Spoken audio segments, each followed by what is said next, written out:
bridge. The bridge looked like going the way of the channel for a while.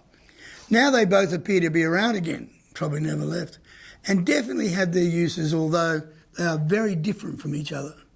The channel and the chorus are both aids to learning the song quicker. Together, they're formidable. They will usually be learned first. The verse is musically static, but its lyrics are constantly changing as we move through the song. It's how we understand the story or the message. This is interesting and instructive, but difficult for our audience to learn quickly. The bridge sits apart from all of them.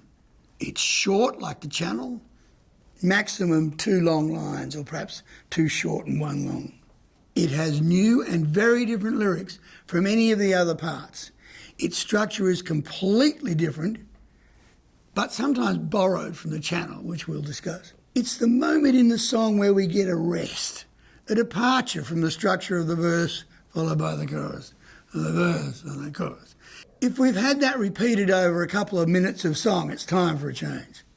So we change the chord structure so it doesn't resemble anything else in the song.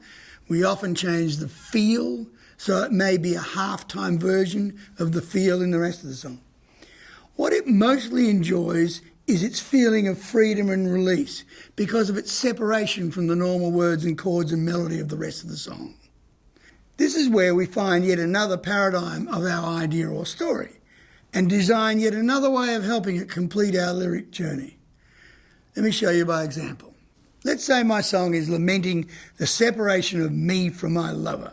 The first verse might discuss the immediate situation. She's left, I'm devastated and confused. The chorus then chimes in with sentiments like, you didn't have to do it, or why did you leave me? The second verse would describe back at the beginning of the romance how exciting and positive, so full of hope and love. And then back to the chorus with sentiments like, you didn't have to do it, or why did you leave me? I wouldn't necessarily recommend you use either of those lines in a song. Now, we head into the bridge. Up till then, we've been in the first person, her and me. The bridge is an ideal time to discuss love generally, a more global view, if you like. Stuff like love isn't always what it starts out to be. Love is not enough. It takes more, and so on.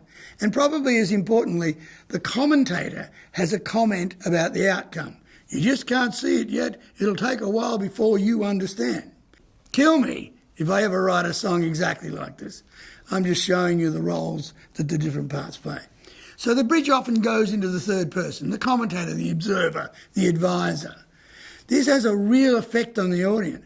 The bridge interrupts or changes the flow of the song. So if our audience is even minutely beginning to waver in concentration, we jolt him out of his complacency as the commentator imparts fresh new views and thoughts to stimulate our lad.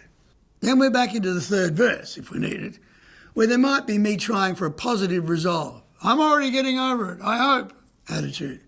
False hope, as the commentator predicts, because the final chorus slams back in again, asking the same questions it did in the first chorus. The other way to use the bridge idea is to set up a kind of false one.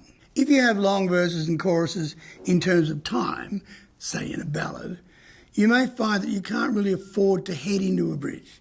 You decide on a very brief instrumental, which is more the recording than the composition, I realise, but that breaks it all up pleasantly, a sort of musical paradigm, if you will. So then you can use the channel structure after the solo to bring you back on message, and then you are delightfully into the chorus for the final time. This is good from the audience point of view because he is in familiar territory again. He thinks he knows this bit, it sounds familiar again. Sounds like fun, doesn't it? It should be. This is your own private world and you can construct people, activity, emotions, outcomes, whatever. You're only limited by your imagination, how much you have stored in your RAM. A final word on the RAM thing. It doesn't have to be stuff that has actually happened to you. It can be from books you've read, films, magazines or TV shows that have impacted on you, and even by sharing and participating vicariously in your friends' and acquaintances' lives.